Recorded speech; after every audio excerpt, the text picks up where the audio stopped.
On this Byron podcast, I had the ridiculous opportunity to sit down with Sean Black, one of the original founders of Trulia. They sold it, obviously, to Zillow years after he founded it, and he is now the founder and CEO of Knock, a company that many think is very disruptive in real estate. If you're an agent, I think that you'll find Knock is quite interesting, and they're working with a lot of agents. He explains that and where the industry is headed from someone who's got a lot of experience in the Proptech side of things, and certainly going deep on the agent angle in many different ways. Hope you enjoyed this podcast.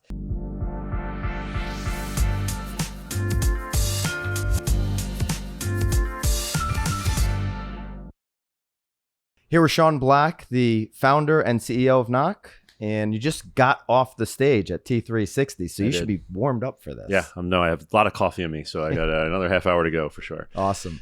No, so I really want to get into all of the Knock stuff, but just give us a brief background. You were a founder at Trulia before acquired at Zillow. You've got an extensive career in Proptech and obviously in real estate now. So just give us the background. Yeah, I've been in this business for 20 plus years, which dates me a little bit. But yeah, my co-founder, Jamie, and I were both on the founding team at Trulia since 2000, when we started in 2005. Obviously, that company ultimately went public and then was acquired by Zillow, which was our arch nemesis at the time. Now we're all one big family.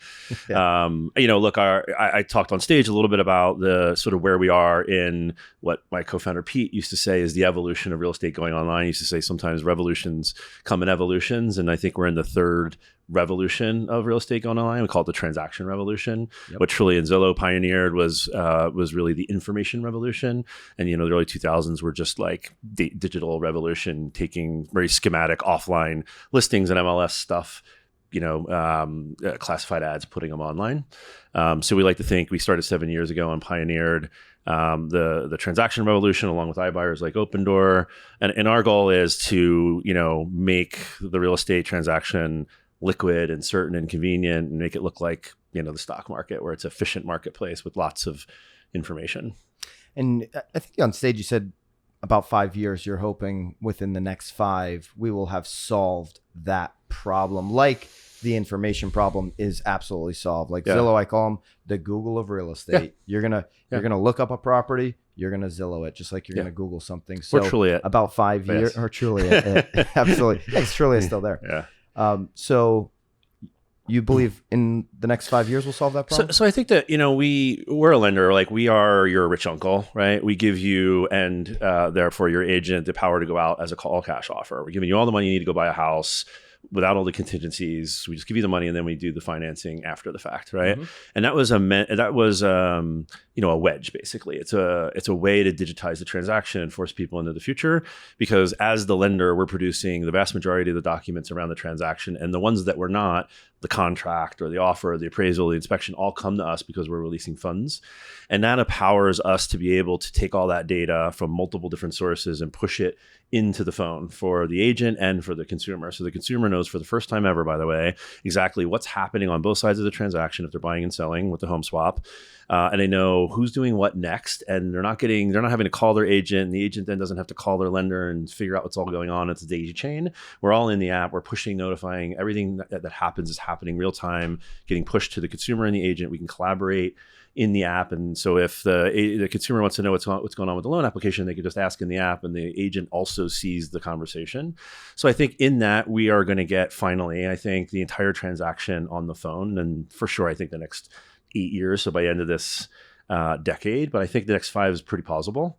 I just think, look, if it's not just a COVID pushing adoption of innovation, stupid things like e-signature, which title companies and lenders wouldn't accept before. They enforced, wet ink, and innovation was mobile title, people like guys coming to you in a car at closing. That was innovation, right? COVID forced finally the last mile of the transaction. COVID helped us push that online, right? An mass adoption of technology. So thank God. And now you have, coupled with that, the generational shift over the next 5 to 7 years. The biggest buyers are the younger generation of home buyer. And they're not only want it to be on their phone, they demand it to be. They're doing everything else in their life, buying everything else, ordering cars, buying food on their phone. And they're not going to understand why they can't have that same convenience and transparency. So I think the culmination of like the adoption that COVID really sort of fast forwarded and the generational shift will for sure put the whole transaction on the phone. This sounds a lot like what Rich and everybody at Zillow keeps talking about, super app, where everything's living in one place. These are obviously two different apps that we're talking about, because you're talking about Knock technology. They're talking about theirs. So is everybody on the same race to build this all-in-one experience? Maybe. I think there's a lot. There's certainly a lot. I think it needs to happen. The question is, what is the right solution? We took a very specific approach of the lending is the keystone, because without the money, the transaction doesn't happen. Yeah. Everybody's contingent on that financing happening. How do you classify that? Power buyer? Yeah, we didn't call it power buyer. We weren't. I said on stage, we didn't set out 7 years ago to be a lender. We set out to fix the very broken real estate transaction, specifically for sellers. We had solved it for buyers at Trulia and Zillow, but sellers didn't benefit at all. Mm-hmm. And so we thought about, how do we solve the liquidity issue that people have so we can increase the velocity of transactions in the market? So, we sort of went at it from let's make all buyers cash buyers. We did that very differently a couple of years ago. We were buying houses for customers, the new house, and then moving them in, and then selling their old home for them, and then applying the equity. We've removed all that friction, and we just lend them all the money up front. They put it in their name. They're paying their mortgage. We're helping them with the repairs of their old home. So we took a very specific route. Opendoor obviously took a different route, which was to buy the house and be the end all be all. Zillow tried that for a minute, right? I think the perspective that you need to be the broker, the agent, the mortgage, and own the home is pretty extreme. But the ethos was the same. Zillow's coming at it having the benefit of traffic and consumers. Sure. I think I remember when Rich launched offers, Spencer actually, that he said, good luck to anybody to acquire customers. That's expensive. We have however many hundreds of millions of users. And you think, okay, they had the advantage. Didn't matter. They also had this estimate, right? It didn't matter in the end. 63% of home shoppers are using one of their apps, Zillow, Trulia. Yeah. So the question is, are they uniquely qualified to put it all in the one place? They had .loop. I think that was an attempt to be in the transaction itself. Unfortunately, it's a paid application. So by default, it's going to be a minority of users. But I do think everyone's trying to figure out, for the consumer, as Rich said, how to make this thing simple, certain, convenient, and digital is the way to do that, right? It is not at all transparent for a seller. Right now, you show up at a closing table and you find out about a lot of the fees, including title, in the HUD documents. And you're like, oh my God, what is this? And it's almost like, it's the point of no return. You can't be like, I'm not paying this. Yeah. Well, then you're not going to close on that new house. And by the way, your truck full of all your belongings is sitting in the parking lot, right? So the knock on Knock, if I can make a terrible dad joke there, has been, in the beginning, has been that they're trying to eliminate the agent, which is the same kind of fear that the industry had with Trulia and Zillow for a number of years. You've veered far away from, quote unquote, trying to eliminate the agent from the transaction. Talk about that. Yeah, I don't know that we ever wanted to eliminate the agent. We had in-house agents. So what we were trying to figure out early on, one, we also got confused with iBuyers because no one knew what any of that was. By the way, Power Buy only existed a year ago. It's actually a helpful bucket, because at least it doesn't put us in the iBuying bucket. It doesn't put you in that Opendoor category. Yeah. And then these people have started to slowly understand the nuance and the difference. Look, we just thought, no, the agent is critical and central to the transaction, but we also needed to control the experience to build the technology and figure out what parts can get automated and what can't. And so we had in-house agents. I think it's at our highest or peak, we had maybe 17 in-house agents, but it wasn't because we wanted to disintermediate the agent. Because we had agents. It was because we were trying to figure out how to build tech, and we needed to own the entire experience to understand all the pieces and understand how far we could take it, and where we would defer to the agent and for their local expertise. So even early on, when we had in-house agents, we never wanted feet on the ground the way, say, Glenn does with Redfin, because that doesn't scale. So what we did was, even though we had our own in-house agents, we never took anyone on a home tour. What we did is we built an agent network, which was Redfin agents, and not Redfin agents because they're W-2, but 1099 agents from Remax or so they were compensated 1099. Yeah, so we would pay them per task. So it'd be like, hey, we need you to go take a customer to see 6 houses on a Sunday. We had already mapped it out. All you need to do is drive them around. You may be a Century 21 agent, but you're just getting paid to do that service where you're not getting any part of the commission. And we built a network of agents doing that, pretty extensive actually, in 5 different markets. And they were all would beg us. We were then doing the trade-in, which was the version where we were buying the new house and then giving it back to the customer. And they were all asking us for, could we do the trade-in for our own customers? And we couldn't figure out the economics because we were monetizing then through the commission. We weren't a lender yet. But we knew eventually we wanted to open up the platform. In order to do that, we were partnering with lenders. We became the lender because then we could control that part of the experience, which, let's face it, is like the gnarliest part, the last mile part. So then we opened up the platform, but fortunately, we decided to do that about 6 or 7 months before COVID. So we'd started actually working on the code because it's a pretty extensive lift from having internal agents where you can share all the data about a customer to having external agents, which you obviously have to silo all the data, right? From each other. So we started building that in earnest 6 months before COVID. So when COVID hit, it was actually perfect timing because when we opened the platform up and we had our first, I can't remember how many, we had our first maybe 100 brokers and several thousand agents in all our markets ready to go. And we had done a lot of D2C marketing. We'd stopped D2C marketing so they wouldn't perceive us as competing with them at the same time. And yeah, it worked out perfectly. And not a lot of people realize you're in 75 markets, but how many agents you're working with today? So say that number again. It's about 120,000 now. 120,000. Changes every day, increases every day. It's about 3. We started going directly to brokers because we have a lot of longstanding relationships. Jamie and I both do from being in the space and trust. And so we work with them to get access to the agents. They effectively vet the program. They then help us, introduce it to the whole brokerage. Who does Knock prefer to work with more? Individual agents or teams, like a team merge or a team mindset where there's certain people doing certain things? So that's not a black and white answer. So I think in the beginning, we just wanted to grow as quickly as we could and be as inclusive when we opened the platform up. So we went after brokers and onboarded every agent in the brokerage. And at the time, again, COVID sort of was forcing everyone to figure out how to get customers over the finish line in an increasingly competitive market. And I think then we went really wide geographically so we could plant flags in lots of different cities, especially those where people were moving from New York and San Francisco to. And so we were, very inclusive. We did, after a certain period, start to realize the teams needed more attention because they had just more volume, and we needed to designate people internally to those teams. So you have non-licensed people, we call them account success managers, who can handle the agent all the way through the first application, and then you have a dedicated loan advisor who then can make, they need to be licensed, talk to them all the way through.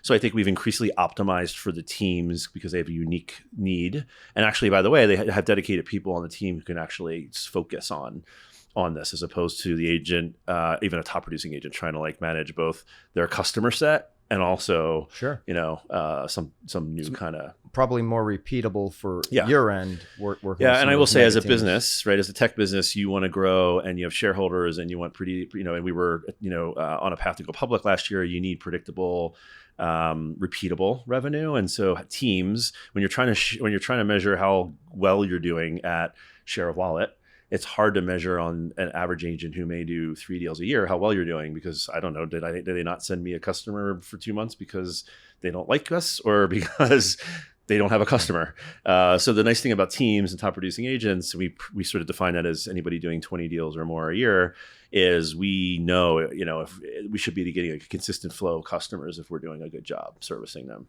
So you were on a path to go public. You didn't go public. Why not? How much money has Knock raised in total? Where are you at?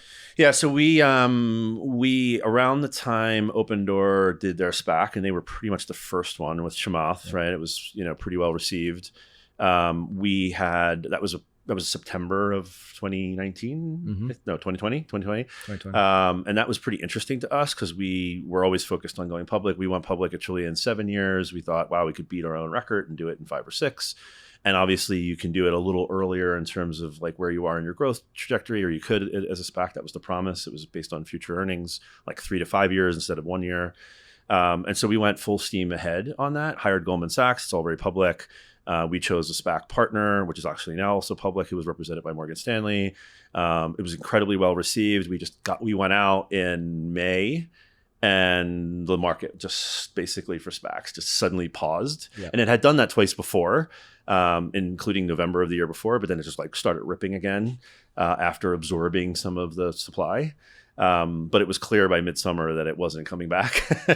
And so we pivoted to a private round. But it was a very tumultuous experience. I mean, we built to be a public company, which means we added a CFO who we took out of Lyft, had taken Lyft public, had taken Uber public. We built a lot of regulatory muscle and compliance and treasury. And wow, it's expensive to go public. And it doesn't matter if you do it via SPAC or direct listing or SPAC's just quicker, basically. Yeah, it's faster, but it's just as, just as much overhead and administration and all that. Is your business all over the place? You've got multiple different logins and you need one place to transact your business online? Well, Sisu is where you should be doing that. Sisu is where your real estate business actually transacts online. Teams have upped their volume, their production in volume by over 107% by getting on the Sisu platform. Single agents over 28%. I have the #1 team in Connecticut per the CT MLS, and we use Sisu exclusively. Make sure you hit the link below. Try Sisu today, sisu.co, or the link below. Try Sisu today. So, we built really fast, really hard, and we ended up pivoting to a private round. So we publicly announced we raised $220 million recently. In total, I think we raised $700 million over the course of 6 or 7 years, debt and equity. We used to use debt very differently. We used to use it to buy houses. That was a different line of facility. Now we use it to do new mortgage origination. We do. I have a facility that gives our customers all the money out of their equity out of their old home, interest free, so they can put the down payment on, so they can pay for the repairs, they can pay the old mortgage, et cetera. So 7 years, about 700 million. You're in 75 markets. Yeah. You mentioned on stage you're going to go deep in just those 75 markets. Yeah. And at what point do you believe you'll have a profitability? Yeah, actually, so I published a long blog post about that journey of going public or attempting to, and sort of I put a lot of charts on how we did, both from a geographic expansion, plus like all of our top line numbers, GTV and revenue and gross profit grew all that entire time. We want to go deep now. I mean, we went pretty wide, again, plant flags in all these big cities. Yep. We launched with all these, we typically launch with like 10 broker partners and several thousand agents that we've trained, or we call it Knock certified, to offer a home swap or Knock Go, which is our first time home buyer product, stands for guaranteed offer. So now we want to spend time to basically go deeper in those markets where we have awareness and we have, transaction and penetration, and focus on top teams. Because the reality is, if you focus on top teams and you make them happy, like everyone else in the brokerage is going to start doing whatever they're doing, right? Yeah. If they're happy doing it. So we share a lot of the success stories. So there's tons of depth. We will keep launching markets, just not like we did last year from 14 to 75. We just launched Seattle. We'll probably launch in the Northeast, which is, I want to ask you about the Northeast in a second, but before I do that, what percentage of market share is reasonable for Knock? One of these big, like a Seattle or wherever. What's a market share number that you're shooting for? So I think we look at precedent. I mean, I used to say when we were on the roadshow going public and there was a lot of noise and there was a lot of other companies in the space, iBuyers, for example. So, obviously Zillow was doing offer still, Opendoor was already public, OfferPad was going public.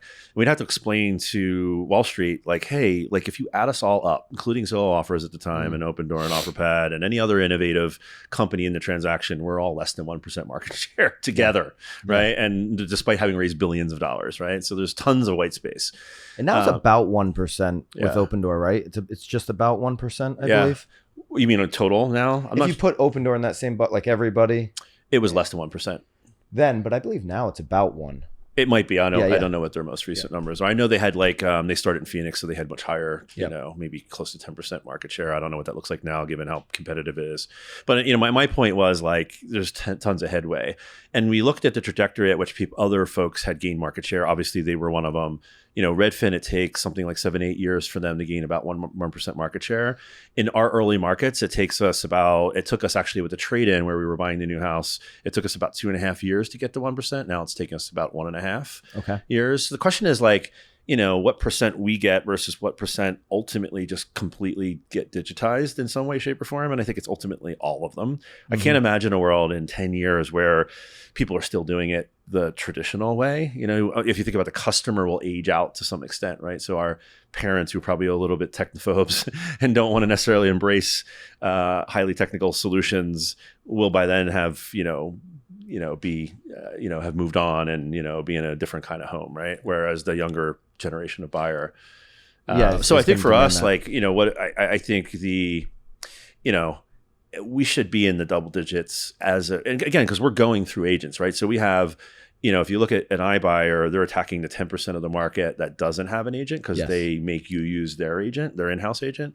We're attacking the part of the market, not attacking, but innovating or disrupting the part of the market is 90% agent represented. Like, it should be that all agents are using some form of innovation on finance and digitization, not only for the consumer's benefit, but for their own. Like I said, if we're automating all of what you're now doing, picking up the phone and playing phone tag, and we can just push it all out, you have a lot more time to focus on like the value add that you really have as an agent with your local expertise and your ability to navigate contracts and negotiate. And by the way, all the emotional nuance that is managing a customer through the process. And you're right on the money there. 9 out of 10 home sellers are using an agent, right? And so that's the lowest point in 40 years for sale by owners, the other side at 10%.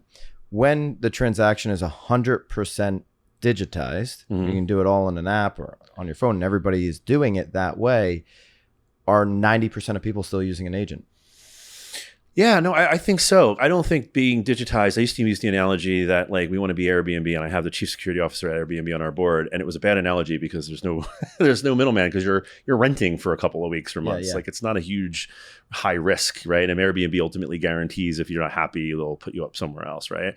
I said on stage, I think the agent and Trulia, we were all in on agents, and I don't think the financial advisor leaves the largest financial transaction of your life. I mean, today, after all the years that I'm in the business, and now this is the first time that Jamie or I were in the lending side. So it was a whole nother level of holy shit.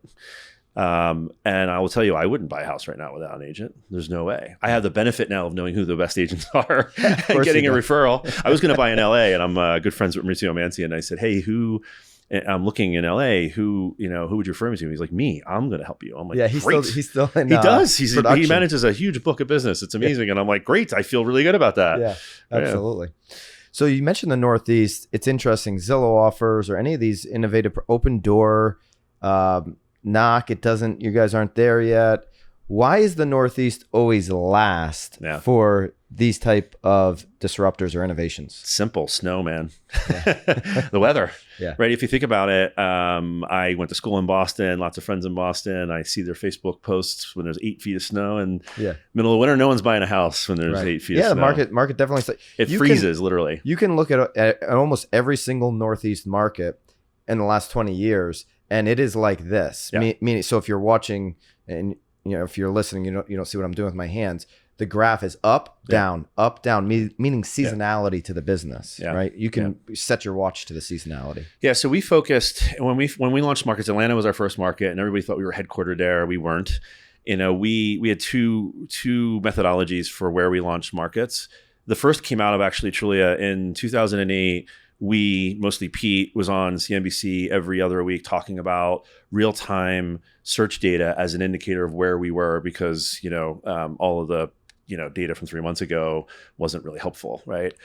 So we were talking about search data, and we used heat maps to sort of show where people were searching because there was clearly going to be a turn where like the market went down so far and then everybody jumped back in because it was a good deal. And we were trying to predict that. And in doing that, we eventually had a full-time economist, and we figured out there were 42 criteria through 08, 09, 010, which insulated a lot of the big, some of the big markets from worst of volatility, right? So you had like Nevada, which was the foreclosure capital of the world, sort of fall off of a cliff, parts of South Florida, Miami, which was very speculative and lots of high rises. Just stopped. I remember being at a conference, I forget which one it was, and I was in Miami, and there was like a crane sticking out of one of the buildings. The bank just stopped financing, right? Because there was a lot of secondary and speculative buying. But if you looked in DFW at the time, there was, they hadn't seen a huge run up. So when the market crashed, they didn't see a run down. And the reason was because it was a lot of primary buyers moving within the state, moving because their families were getting bigger or smaller or whatever. And there wasn't a lot of speculation, and there was a lot of diversity of industry jobs specifically, right? So tech was there, oil was there, obviously. And so it was pretty stable. And we figured out at Trulia like a rank order of like which markets would could weather that storm, and going forward, what elements of DFW were present in other cities. And we found out that as people moved pre-COVID into secondary cities for quality of life and, more cost effectiveness, places like Raleigh and Phoenix and Austin, and that there were like 65 cities that looked a lot like DFW did when we started in 2015, looked like DFW did in 2008. And so we had a rank order, and we still have this. This is how we launch markets. Like, what are those 4 criteria? And we have a power score that says which cities rank highest, so they're the most diverse, and we're safe. Our customers are safe in terms of like trying to do the transaction. And then we look at where's the sun. So Atlanta was super sunny, super long, and we went to Raleigh and Charlotte, and then we went to Texas, and then went to Phoenix, and then California. We stayed away from the snow as long as possible. We've now since launched in. We're in Chicago. It was a big deal. There was no iBuyer there when we launched because they avoided it, right? Yeah. Snow and other kinds of weather. We're in Detroit, also pretty cold. So I don't know why we did those before we did the Northeast. I'm from the Northeast. I live just outside of New York City half the time. But inevitably it is, Boston's a huge market. The tri-state area is a big market. Forget New York City, like even the surrounding area, because people have all kind of got pushed out to the burbs. It's inevitable. And my kids tell me I have a 13-year-old, 9-year-old, and they see my commercials online, but they don't see them actually on TV. Yeah. And they're like, I had to like take them to Atlanta so they could see me on actual TV when we were doing TV commercials. He's like, when are we going to actually see you natively in our own living room? I'm like, I don't know. It's coming. But I always thought it was, so snow is interesting. I always thought like New England specifically, I'm from Connecticut.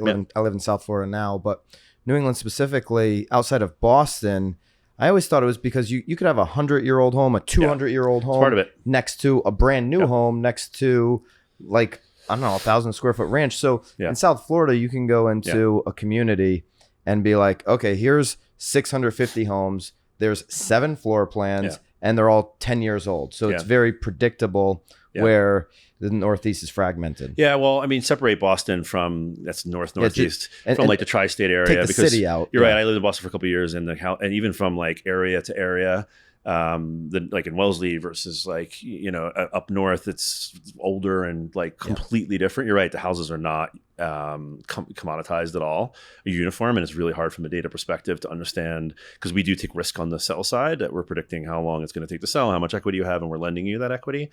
That is definitely a factor. I think about like the tri-state area in particular. It has a lot of that same, like, Toll Brothers literally is headquartered like a half an hour from my house where I live outside of the city, and it's all Toll Brothers development, all the big builders, D.R. Horton, they all have, track home developments there. Same with New Jersey.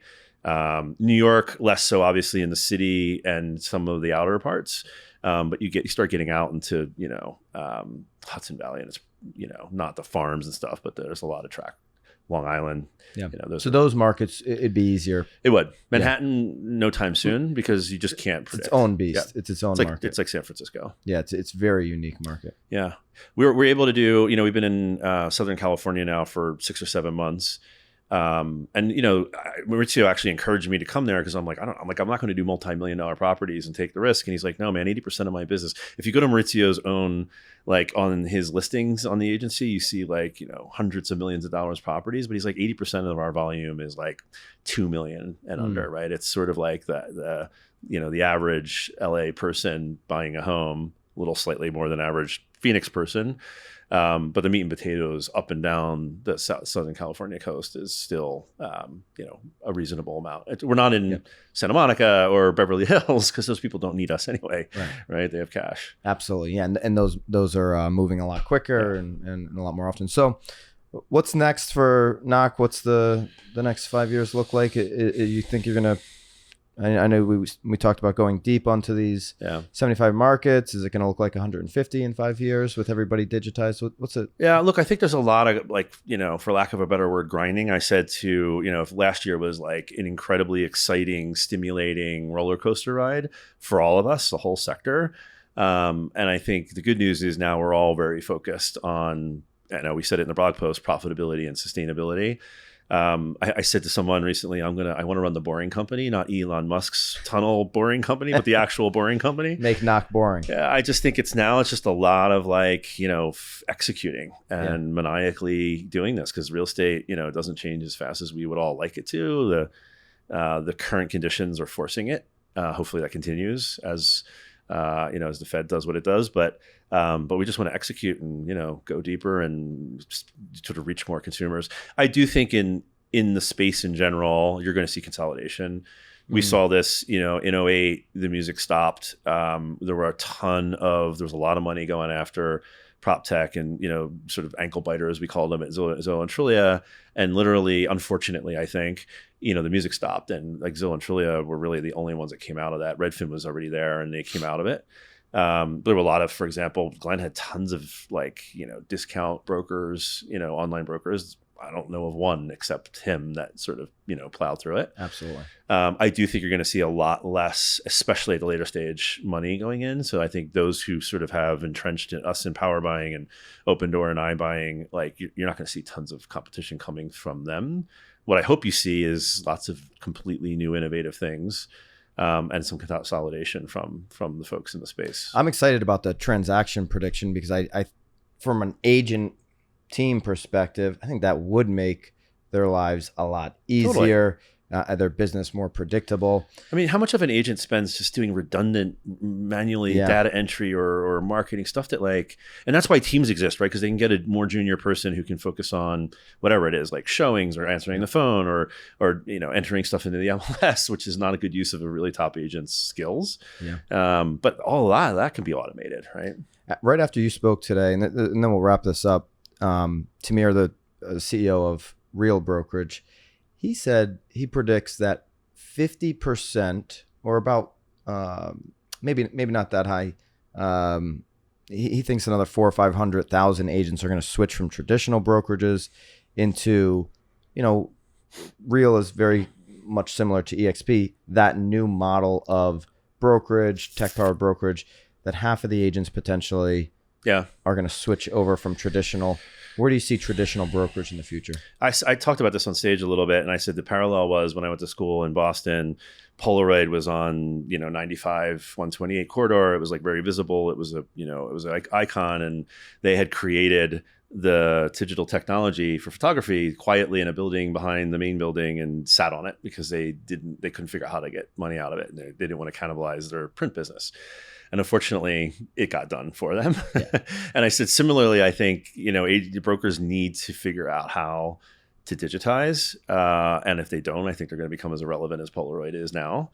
But the good news is there's lots of companies like us to partner with. You don't need to be, the broker should do, and agents should do what they do and let us do what we do, unless you think you have the DNA to have a tech team like Compass does, or Maurizio actually bought Triplement the other day, and that was an attempt. That was his hey, look, I can't recruit tech talent, but if I buy a company that does and can, and then I get seen as a legitimate place for top engineers to come, then that's a way, right? That was a pretty big move on his part, and it's not for everybody. It was a double win because it also got him into Manhattan. So. Yeah, exactly. He gets on the New York side. And by the way, that isn't one and done. He partners with us. He's he's a Knock certified broker. Now we're doing jumbo loans, so we're able to do more together.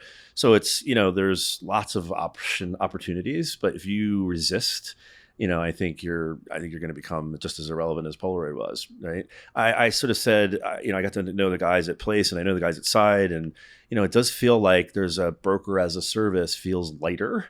than the existing, for both from their point of view, being fully digital, and the broker's point of view and profitability, but also from the agent's point of view in terms of like they're entrepreneurs, they want to run their own business, but they don't want to do all the redundant stuff. Yeah, broker as a service is a good way to put it, right? Yeah. No brick and mortar. Yeah. They've digitized that back office, so to speak. Yeah, that's an interesting way to look at it. Yeah, I mean, I asked Ben at Place a couple weeks ago, like, how his model worked, and if you don't know, I thought he was a broker as a service. He's actually not the broker. He's broker agnostic. Yep. He's doing all the back office. He's giving you your marketing, your accounting, your admin, so you can just do what you do as an agent, which is be on the street with customers, getting deals done, and like they're taking a pretty significant piece of the profit. And, the promise is that the agent can make more money because they're spending less time on redundant crap that they don't want to do.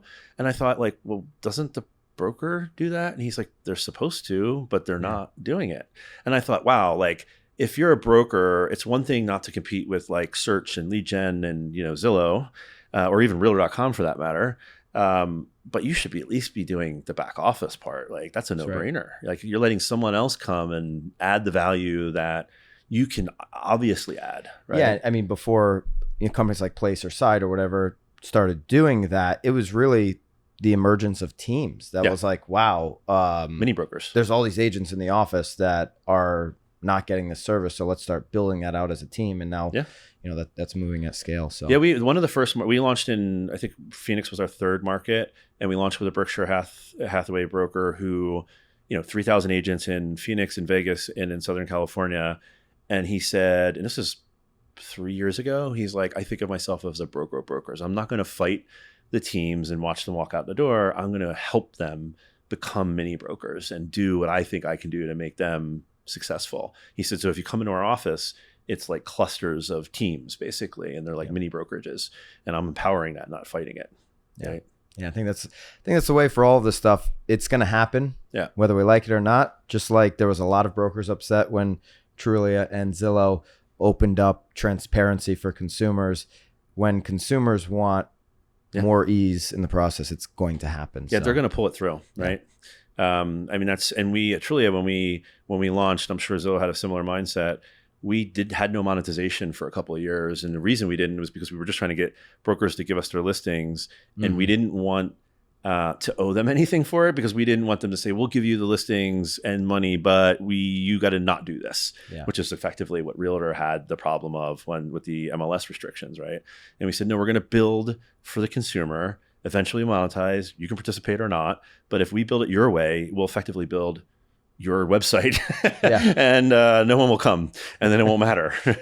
Right? It's got to be about the consumer first. And then, the good news is they need a lot of help along the way, and that's not going to go anywhere. I really appreciate this conversation. And I hope everybody listening or watching has gotten a different perspective on Knock. I certainly do, just sitting with you and speaking. So, I think a lot of agents just see something innovative, get scared out of their mind, and write that company off. But you're working with over 100,000 agents, and you believe in the agent, and just appreciate you sharing everything. Yeah, no, I appreciate it. I was at Inman a couple of weeks ago, and agents came up to me and they had their business cards, and they have Knock certified agent badge on there. And they were like, this is a differentiator for me. You get me listings. And I'm like, that's awesome. That's amazing. Right? It's a little different than those 3-letter words that the board will sell you. It actually means something to consumers. Yes. Because we're making you a cash buyer, right? And that means a lot right now. Yeah. Thank you, Sean. Thank you for having me. Appreciate it. Awesome.